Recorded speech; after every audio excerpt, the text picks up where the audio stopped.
नमस्कार, one India Hindi में आपका स्वागत है और मैं हूं आपके साथ विवेक। एनएसए अजीत डोभाल के घर में बुधवार को एक अनजान शख्स ने घुसने की कोशिश की, लेकिन इससे पहले ही सुरक्षा कर्मियों ने उसे गिरफ्तार कर लिया। जानकारी के मुताबिक इस शख्स ने कार लेकर अजीत डोभाल के घर में घुसने की कोशिश की थी, लेकिन सुरक्षा कर्मियों ने उसे तुरंत मौके पर रहते हिरासत में ले लिया।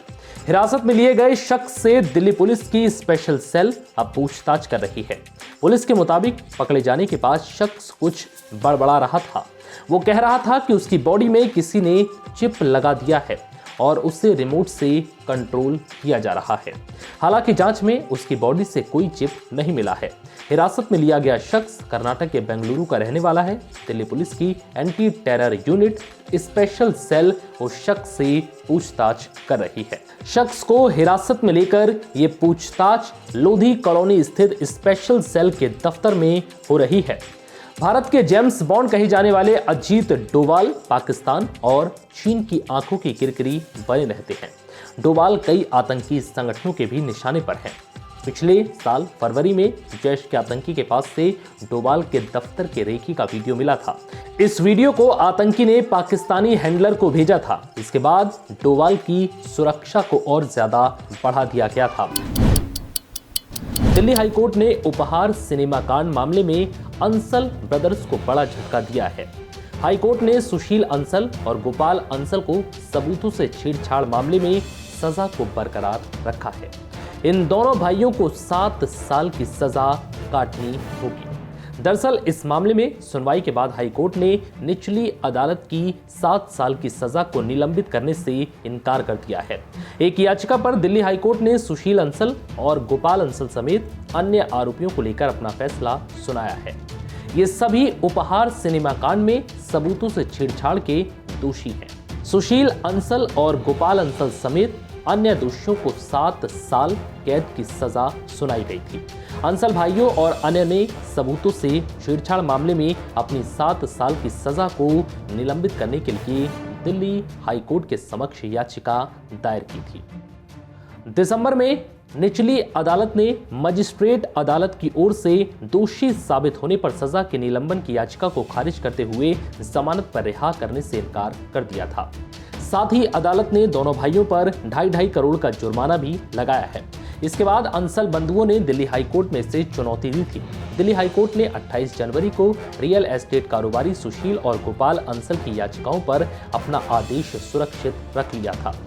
दक्षिण दिल्ली के ग्रीन पार्क इलाके में स्थित उपहार सिनेमा में 13 जून 1997 को आग लग गई थी। जिस वक्त सिनेमा में आग लगी उस वक्त इसमें बॉर्डर फिल्म चल रही थी। इस अग्निकांड में 59 लोगों की मौत हो गई थी और कई लोग घायल हुए थे। इस मामले में सिनेमा के मालिक अंसल बंधुओं के खिलाफ कई केस चल रहे हैं। उत्तर प्रदेश विधानसभा चुनाव की सरगर्मियों के बीच नेताओं की बयानबाजी लगातार जारी है। इस बीच अब बीजेपी नेता और कैसरगंज से लोकसभा सांसद ब्रजभूषण शरण सिंह ने असदुद्दीन ओवैसी पर बड़ा बयान दिया है। बीजेपी नेता ब्रजभूषण शरण सिंह ने एआईएमआईएम प्रमुख ओवैसी को भगवान श्री राम का वंशज बताया है। बीजेपी सांसद ब्रजभूषण सिंह ने ओवैसी को अपना पुराना मित्र बताया और कहा कि वो क्षत्रिय हैं। उन्होंने कहा कि ओवैसी ईरान वाले नहीं हैं बल्कि भगवान श्री राम के वंशज हैं। बीजेपी सांसद ने सोमवार को अपने बेटे और गोंडा से बीजेपी उम्मीदवार प्रतीक भूषण सिंह के लिए प्रचार करने के दौरान ये टिप्पणी की थी। इसके साथ ही उन्होंने एआईएमआईएम के साथ गठबंधन नहीं करने के लिए समाजवादी पार्टी के प्रमुख अखिलेश यादव पर भी निशाना साधा। उन्होंने कहा कि ओवैसी का झगड़ा अखिलेश यादव से है क्योंकि अखिलेश मुसलमान का वोट तो चाहते हैं लेकिन मुसलमानों को खुलकर क्रेडिट नहीं देना चाहते, मुसलमान नेताओं को साथ बैठाना नहीं चाहते।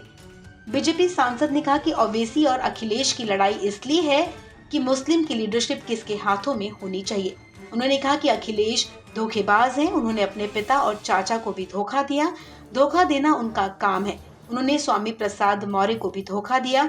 मौर्य 20 से 30 सीटों के वादे के साथ सपा में गए थे लेकिन उन्हें कुछ नहीं मिला। गौरतलब है कि उत्तर प्रदेश में 2 चरणों का मतदान संपन्न हो गया है। तीसरा चरण 20 फरवरी को होगा तो वहीं चौथा चरण 23 फरवरी को, पांचवा चरण 27 फरवरी को होगा। यूपी में छठा चरण 3 मार्च और अंतिम चरण का मतदान 7 मार्च को होना है।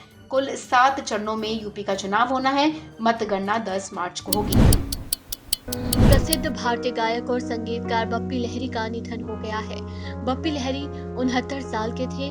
मुंबई के क्रिटिकेयर अस्पताल में बप्पी लहिरी ने अंतिम सांस ली। जानकारी के मुताबिक बप्पी लहिरी का निधन रात करीब 11 बजे हुआ। क्रिटिकेयर अस्पताल के निदेशक डॉक्टर दीपक नामजोशी ने बताया कि उन्हें पिछले महीने भर्ती कराया गया था और सोमवार को छुट्टी दे दी गई थी, लेकिन मंगलवार को उनकी तबीयत बिगड़ गई और उन्हें वापस अस्पताल लाया गया। डॉक्टरों ने बताया कि उनकी ऑब्स्ट्रक्टिव स्लीप एपनिया के कारण मौत हुई है। इसके साथ ही बप्पी लहिरी को और भी कई स्वास्थ्य समस्याएं थीं। बप्पी लहिरी के निधन की खबर से बॉलीवुड जगत में एक बार फिर शोक की लहर दौड़ गई है। वहीं इस खबर के सामने आने के बाद सोशल मीडिया पर हर कोई उन्हें श्रद्धांजलि दे रहा है। बता दें कि पिछले साल बप्पी दा को कोरोना वायरस भी हुआ था। हालांकि कुछ ही समय के बाद बप्पी लहिरी को अस्पताल से डिस्चार्ज कर दिया गया था। बता दें कि बप्पी लहिरी का असली नाम आलोकेश लहिरी है, लेकिन उन्हें इंडस्ट्री में प्यार से बप्पी लहिरी के नाम से ही जाना जाता है। वो सिंगर होने के साथ साथ कंपोजर, राजनेता और रिकॉर्ड प्रोड्यूसर भी थे। उन्होंने 500 से ज्यादा गाने कंपोज किए थे और पॉप म्यूजिक को बॉलीवुड का एक अहम हिस्सा बनाने का श्रेय भी उनको ही जाता है। बप्पी लहिरी को बॉलीवुड का पहला रॉक स्टार सिंगर भी कहा जाता है। बप्पी लहिरी ने महज 3 साल की उम्र में तबला बजाना शुरू कर दिया था और तभी से उन्होंने संगीत की शिक्षा लेनी शुरू कर दी थी। बप्पी लहिरी की खास बात ये भी थी कि उन्होंने न सिर्फ हिंदी बल्कि बंगाली, तमिल, तेलुगु और कन्नड़ भाषा में भी गाने गाए।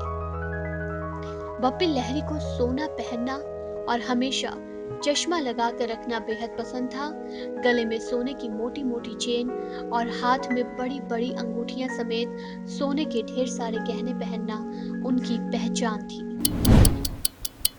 कोरोना की रफ्तार दिनों दिन कम होती जा रही है, लेकिन आज एक बार फिर कोरोना केस में उछाल देखा गया है। वहीं मौतों का आंकड़ा भी डराने वाला ही है। पिछले 24 घंटे में 30,615 नए कोरोना केस दर्ज किए गए हैं। मंगलवार के आंकड़ों की तुलना में कोरोना वायरस के मामले 11% बढ़े हुए हैं। इसी के साथ देश में कुल संक्रमितों की संख्या 4,27,23,558 हो गई है। वहीं पिछले 24 घंटों में 514 लोगों की कोरोना महामारी की वजह से मौत हुई है। मौत के नए आंकड़ों के साथ ही देश में संक्रमण से मरने वालों का आंकड़ा अब 5,09,872 पर पहुंच गया है। हालांकि मौत का आंकड़ा अभी भी चिंता का विषय बना हुआ है, जबकि इससे एक दिन पहले कोरोना के 34,113 नए मामले सामने आए थे और 346 लोगों की जान गई थी। देश की रिकवरी रेट 97.94% है। डेली पॉजिटिविटी रेट दर 2.45% है। वहीं इस दौरान कोरोना के 82,988 मरीज ठीक हुए हैं, जिसके साथ ही कोरोना से ठीक होने वाले मरीजों की संख्या बढ़कर 4,18,43,446 हो गई है। ये जानकारी स्वास्थ्य मंत्रालय की तरफ से बुधवार सुबह जारी किए गए आंकड़ों के मुताबिक है। सक्रिय मामले कुल मामलों का 0.87% है।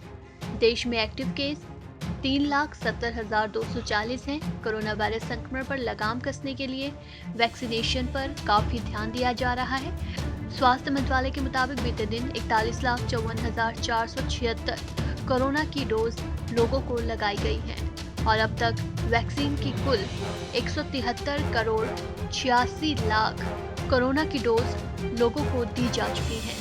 कोरोना टेस्ट की बात करें तो पिछले 24 घंटे में देश भर में 12,51,677 टेस्ट किए गए हैं। अब तक देश में लगभग 75,43,00,000 कोरोना टेस्ट लोगों के किए जा चुके हैं। राज्यों की बात करें तो सबसे ज्यादा केस अभी भी केरल से ही सामने आ रहे हैं। पिछले 24 घंटे में केरल में 11,776 लोगों को कोरोना संक्रमित पाया गया और 304 मरीजों की मौतें दर्ज हुई। नए मामलों की बात करें तो महाराष्ट्र में बीते दिन 2831 लोगों को कोरोना संक्रमित पाया गया है, वहीं 35 मरीजों की इस दौरान मौत हुई है। तीसरी लहर कमजोर जरूर पड़ रही है, लेकिन मौत की संख्या बढ़ रही है। हालांकि गिरावट भी दर्ज की जा रही है, लेकिन मृत्यु का औसत पहले से काफी ज्यादा है। इस खबर में फिलहाल इतना ही। तमाम अपडेट्स के लिए बने रहिए वन इंडिया के साथ।